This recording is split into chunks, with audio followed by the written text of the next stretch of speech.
सबसे पहले तो भाई पूरी कौम की तरफ से आपको मुबारकबाद, और मुझे ये बताएं कि इतना मुश्किल मैच था या फिर तारीखी कामयाबी थी जो हमें मिली है, इस पर आप क्या कहेंगे, क्या फील कर रहे थे आप उस वक्त? बहुत शुक्रिया, खैर मुबारक।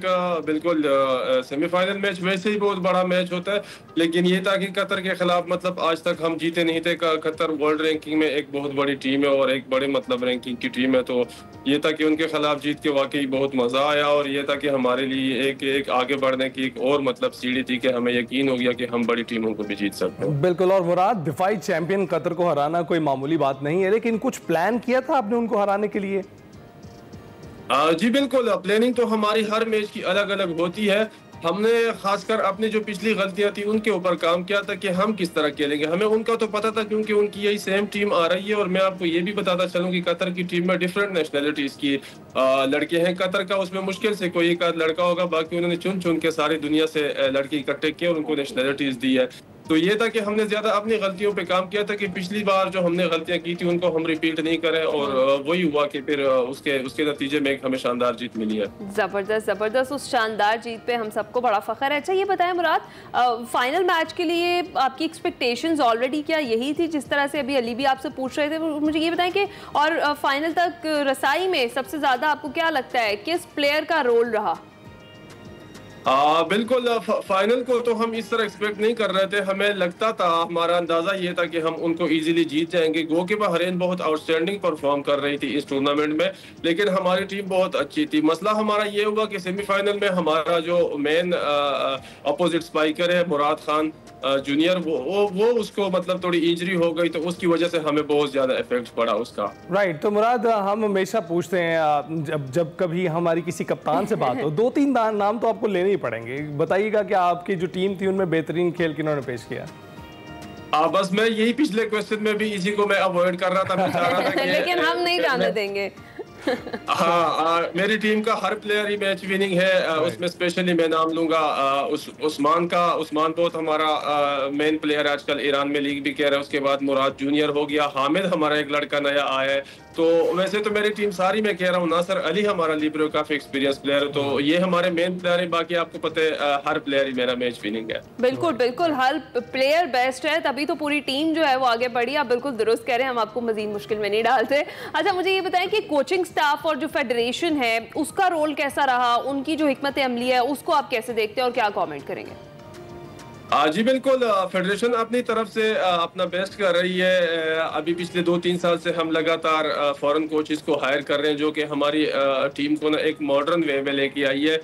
हमारे यहाँ ज्यादातर आप लोगों को पता है कि आउटडेटेड चीजें ही चलती हैं, तो उस वजह से हमें फॉरेन कोचेस हायर करने पड़े ताकि हमारा जो नया सिस्टम है उस पर हम अपनी टीम को लेके चले। गो के फेडरेशन को बहुत सारे मसाइल का सामना करना पड़ रहा है। अगर मैं इस टूर्नामेंट की भी बात करूं, इस टूर्नामेंट में हमारे साथ हमारा फिजियो नहीं था, इसलिए हमें इंजरीज का भी बहुत ज्यादा इशू रहा। हमारे पास अपना ट्रेनर नहीं था, हमारे पास मतलब ये सारे मसाइल थे। वीडियो एनालिस्ट नहीं था हमारे पास। मतलब हम जब किसी मैच पे जाते थे यूं होता था कि जैसे अंधे होके जा रहे हैं। आजकल तो बहुत मॉडर्न चीजें हैं, आपको पहले से आपकी वीडियो एनालाइजिंग होती, तो इन चीजों का हमें मसाइल का सामना था।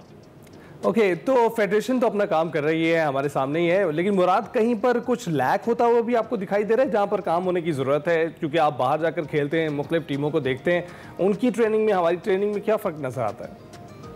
देखिए, सबसे बड़ी जो चीज़ है ना वो फैसिलिटीज़ का है। अगर आप लोगों ने शायद हमारे यहाँ पे देखा हो, इस्लामाबाद में जो हमारा जिम्नेजियम है उसमें हम 45 डिग्रीज में ट्रेनिंग करते हैं, जबकि वहाँ पे जाके हमें एयर कंडीशन हॉल में ट्रेनिंग करनी पड़ती है, मैचेस खेलने पड़ते हैं। उसका बहुत ज़्यादा इशू होता है। डाइट के भी अभी वही मसाइल चल रहे हैं। मतलब जो बेसिक चीज़ें हैं, जैसे कि हम में से कुछ प्लेयर बशमूल मेरे हम फॉरेन लीग्स खेलते हैं, तो वहाँ का जो छोटे से छोटा क्लब होते हैं ना, जो उस क्लब की भी फैसिलिटीज हमारी नेशनल टीम और नेशनल फेडरेशन से बढ़कर होती है। तो ये चीजें हम बहुत टाइम से फेस कर रहे हैं और इन चीजों का बहुत ज्यादा इफेक्ट होता है। ठीक है। और मुराद, अभी आपने वीडियो एनालाइजिंग का जिक्र किया, ये किस तरह से रोल प्ले करता है मैच में, जरा ये भी एक्सप्लेन कीजिएगा।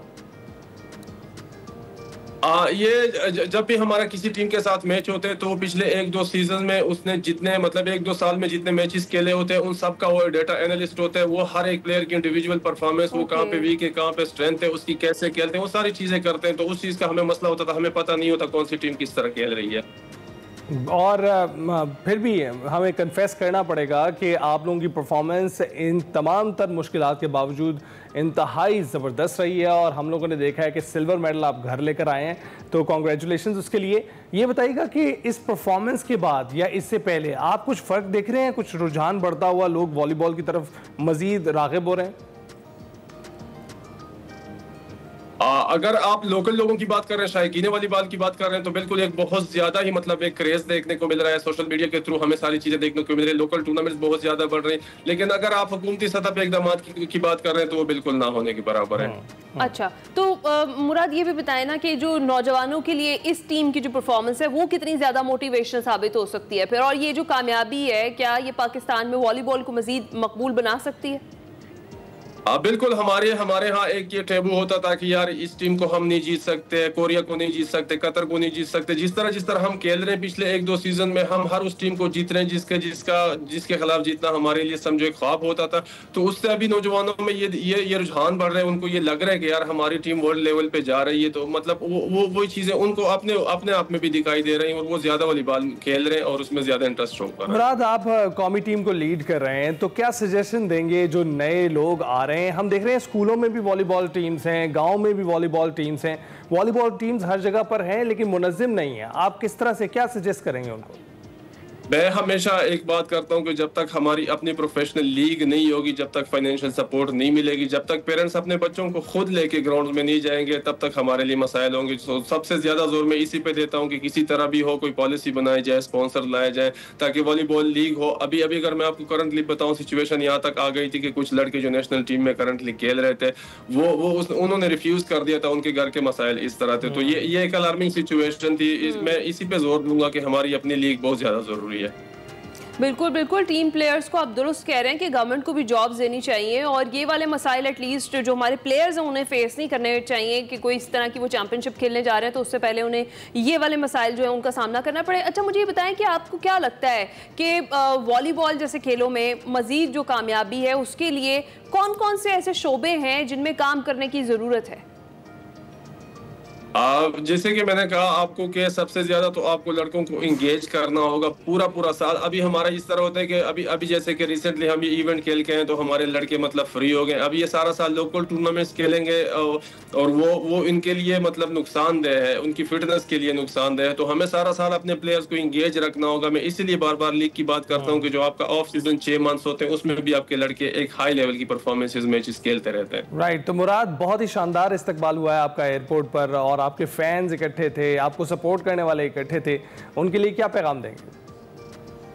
बिल्कुल मैं यहाँ उन सब लोगों का शुक्रिया अदा करना चाहूंगा जिन्होंने सोशल मीडिया के थ्रू हमें सपोर्ट किया, या जो लाहौर एयरपोर्ट आए थे, या खुसूसन जो बहरीन में हमारी वहाँ पे कम्युनिटी है वो हमेशा हमें ये महसूस करते हैं कि जैसे हम पाकिस्तान में खेल रहे हैं। तो उनका बहुत बहुत शुक्रिया और काफी हद तक मैं समझता हूँ कि हमारी परफॉर्मेंस में भी उनका हाथ होता है।